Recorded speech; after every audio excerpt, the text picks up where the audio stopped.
So here with this experiment we can understand better this phenomena. We can take two solution, dilute solution and concentrated solution, and we just separated these two solutions through the semi permeable membrane. Means we can use parchment paper, and this parchment paper can behave like a semi permeable membrane only. So here we take two solution. This concentration is different, and they are separated with the help of parchment membrane, which act as a semi permeable membrane. What we see that they just move from diluted solution to the concentrated solution, or the more number of molecule to the lower number, means less number of molecule area. Here you just see this, these are the water molecules, so they are the more, and this red is the solute molecule. So here less solute, more water, so it's diluted solution. Here it's the concentrated solution, means comparatively here the molecule ions are more and water molecules are less, so it's concentrated and it's diluted. And osmosis is the process where the movement of water or the solvent move from this diluted solution to the concentrated solution. So after some time what we see that this the molecule of the water started moving through the parchment membrane to the concentrated solution till the concentration of the both liquid is same.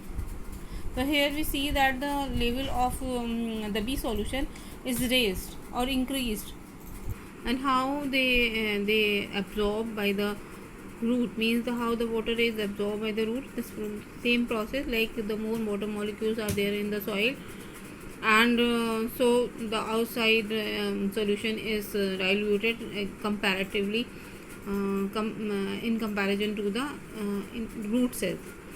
So they started moving inside the root cell, and in this way they move.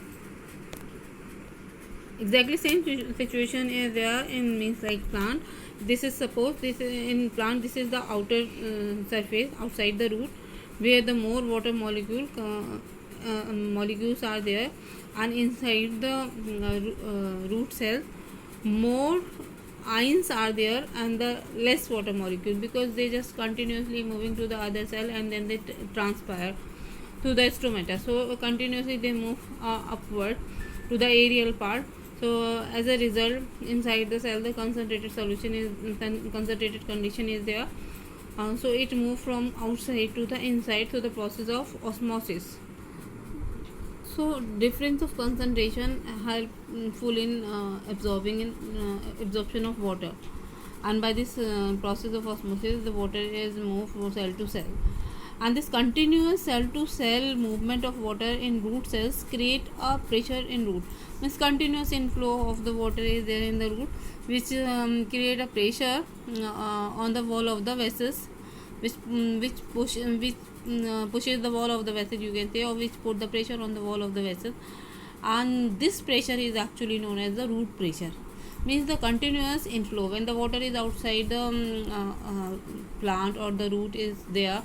So the continuous inflow of water is there to the process of osmosis, and as a result it create a pressure on the inner wall of the vessels, and that pressure is known as root pressure, and that helpful in ascent of sap.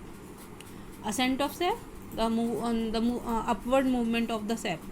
Sap, I told you, mineral dissolved in the water, that solution is known as sap. So upward movement of the sap, that is increased or facilitated by this root pressure. And root pressure is nothing, it's just when the continuous inflow of water is there in the xylem basis, they are what you can say, they pushed by the water, the walls are pushed by the water, and that push or that force or that pressure is actually the root pressure. And as a result, here you just see that the water is outside the plant is there, and the continuous inflow of water is there, and the continuous inflow of water put the pressure on the wall of the inner wall of the vessel. and that pressure is actually the root pressure, and that pushes the water upward, and that helpful in ascent of sap. And as a result, the water is transported to the upper part of the plant, stem, branches, leaves, etc. Now, active transport. The movement of molecule or ion from a region of their lower concentration to a region of their higher concentration. So the this active transport is a process by which the molecule or ion move from their lower concentration to a region of their higher concentration against the concentration gradient is called active transport. And the process require energy which is supplied as ATP generated by the cells during respiration. So this active transport require energy, and the energy that is released at the time of respiration in the form of ATP. So that energy is actually needed for the active transport. The salts of minerals such as nitrogen, phosphorus, potassium, and other more minerals which are needed for their normal growth. So they are absorbed as ion by the root from a region of their lower concentration.